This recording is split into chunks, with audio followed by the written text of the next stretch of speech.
the scrape cut, that was like a journey of discovery, because it was one of those moves that myself and Ross Taylor and Brad Hodgins were kind of all playing around with.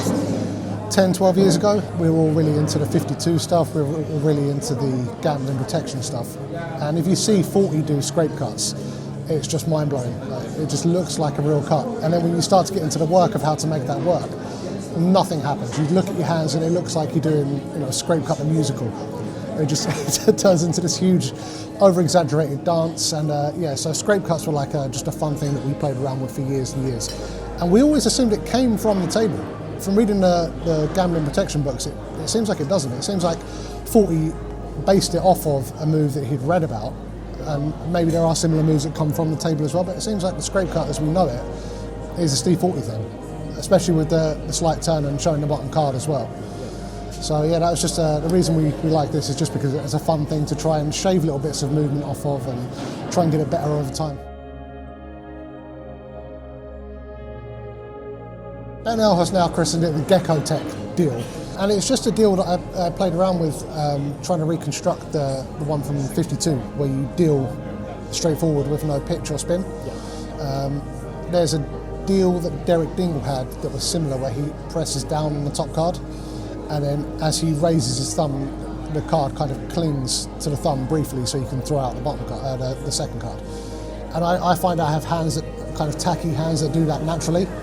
And so when I was playing with the one from 52 and the Derek Dingle one, I found I could just do that to the side, and you kind of get this weird little, I always say it's an illusion of thumb lift. It actually really is a thumb lift, because the thumb is lifting, but the top card is coming with it. So it's not like a thumb lift in the way that we think about of lifting the thumb off of the top card during a second duel. The thumb is genuinely lifting, but it's taking the top card with it, which gives you an illusion of thumb lift made possible by a real thumb lift, I guess. Yeah. So that's a fun move for me for that reason.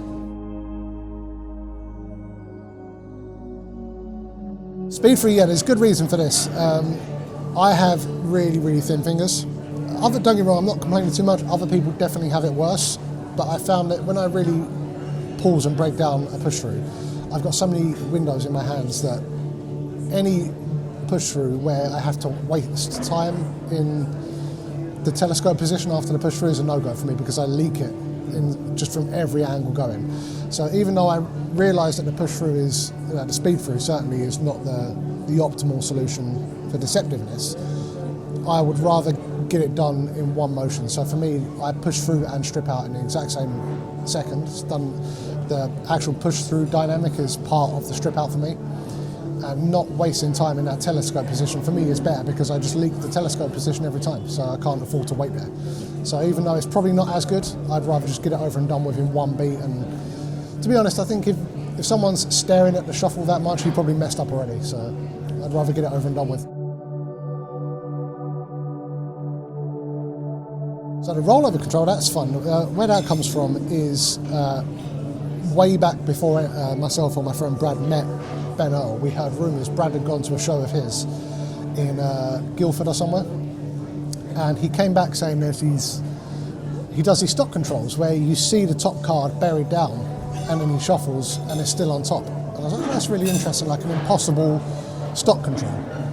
And that was kind of like for magicians or whatever. I don't think you'd use it for laymen, although there's ways you can dress it up and kind of show it off for laymen. But it was just a fun challenge to work out how can we do a stock control that literally seems impossible, where you see the cards buried and they're somehow still on top. I think that's deceptive, to show the top stock buried and then show the bottom stock buried and somehow still be in control of the slug.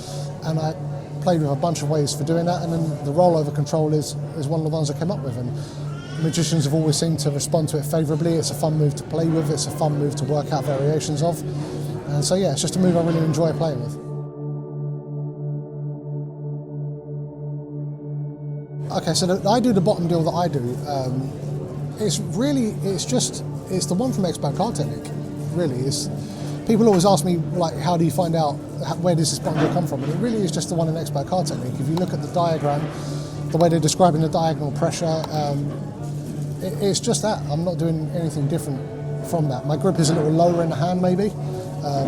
Again, I have long fingers, so I find having the deck really low down into the palm of the hand helps me get these fingers back underneath, out of the way of the edge. But other than that, it's just the the expert card technique one. It's diagonal pressure, very slight diagonal pressure from my forefinger to the base of my hand. I'm not gripping the deck, I'm caging the deck, it's not holding onto it very much. And then I'm using a very slight clicking action, like a finger clicking action of my left hand, of my right hand, to get that card out. Sweet as. Oh well, thanks Jack. Welcome.